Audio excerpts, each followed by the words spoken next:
Alta Profit, assurance vie, retraite, immobilier, le meilleur de l'épargne en ligne depuis plus de 25 ans. Le conseil en plus présente Sud Radio, les incontournables de la gestion de patrimoine. Thomas Binet. Nous nous retrouvons comme tous les jeudis soirs avec notre consultante Catherine Baudenot, directrice marketing, offre et communication chez Alta Profit pour parler gestion de patrimoine. Bonsoir Catherine. Bonsoir Thomas. Tout le monde connaît l'assurance vie, placement préféré des Français d'ailleurs. Les contrats de capitalisation en revanche, pourtant très proches, sont beaucoup moins connus. On décode ce type de placement aujourd'hui pour voir dans quel cas utiliser l'un et dans quel cas utiliser l'autre. Pour commencer, Catherine, quelles sont les similitudes entre assurance vie et contrat de capitalisation? Alors, ces deux contrats présentent effectivement des similitudes qui amènent souvent la confusion entre les deux. Tout d'abord, dans les deux cas, les versements sont libres, que ce soit en termes de fréquence ou en termes de montant. Ensuite, dans les deux cas, vous allez aussi pouvoir investir sur des supports d'investissement variés, que ce soit des fonds en euros à capital garanti ou des unités de compte qui vont représenter l'ensemble des classes d'actifs.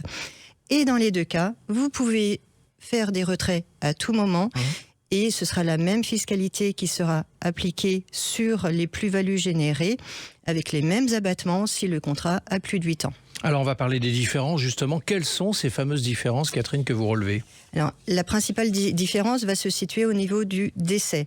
Le décès du titulaire d'une assurance vie entraîne le dénouement de son contrat. Le capital va être transmis au bénéficiaire désigné en dehors de la succession avec une fiscalité qui va être très avantageuse. Pour les versements effectués avant 70 ans, on va appliquer un abattement de 152 500 € par bénéficiaire. Au-delà de ces 152 500 €, ce sera taxé à hauteur de 20% jusqu'à 700 000 € et ensuite 31,25% encore au-delà. Et ça, quel que soit le lien de parenté, c'est ça qui est important. Dans le cadre d'un contrat de capitalisation, le décès de l'assuré n'entraîne pas la clôture du contrat. Donc, il n'y a pas de clause bénéficiaire. Le contrat va intégrer l'actif successoral et c'est la valeur totale du contrat qui va être prise en compte pour le calcul des droits de succession. Et là, on va appliquer les abattements classiques des successions. Par exemple, 100 000 € dans le cadre d'une succession d'un parent vers un enfant. D'accord, Catherine. Mais du coup, doit-on quand même en déduire que l'assurance vie serait plus avantageuse que le contrat de capitalisation? Alors, oui et non. Parce qu'en fait, l'assurance vie reste la première solution pour transmettre un capital financier dans les meilleures conditions fiscales, quel que soit le lien de parenté, sous condition que les sommes aient été versées avant 70 ans. Le contrat de capitalisation va venir compléter potentiellement l'assurance vie. Déjà, si vous avez atteint les abattements, les 152 500 € et après 70 ans aussi.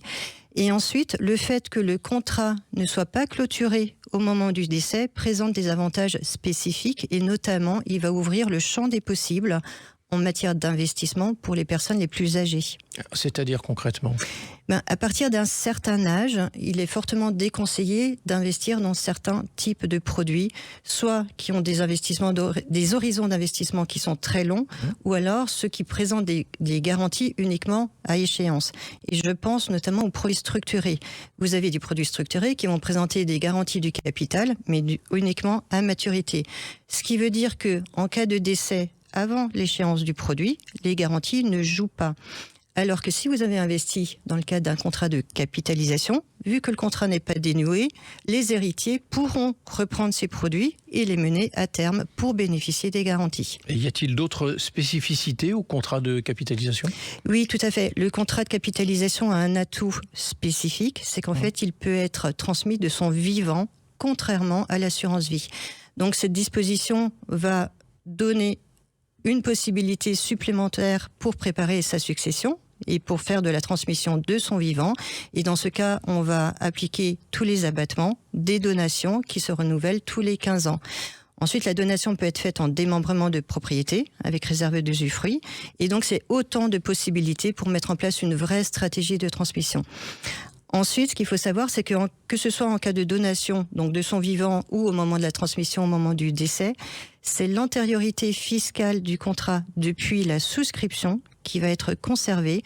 Donc ça veut dire que ceux qui vont recevoir le contrat vont pouvoir bénéficier d'une enveloppe fiscale déjà constituée et faire des rachats avec l'avantage du contrat de plus de 8 ans s'il a déjà plus de 8 ans. Alors, en vous écoutant, Catherine, j'ai le sentiment qu'assurance vie et contrat de capitalisation sont finalement complémentaires. J'ai raison ou tort? Oui, tout à fait. En fait, le contrat de capitalisation a des atouts qui lui sont vraiment propres et qui viennent vraiment compléter une stratégie de transmission. Et comme souvent, ça a étudié au cas par cas. Merci Catherine. Et on vous retrouve jeudi prochain pour un autre numéro d'Oser Investir, les incontournables de gestion patrimoine.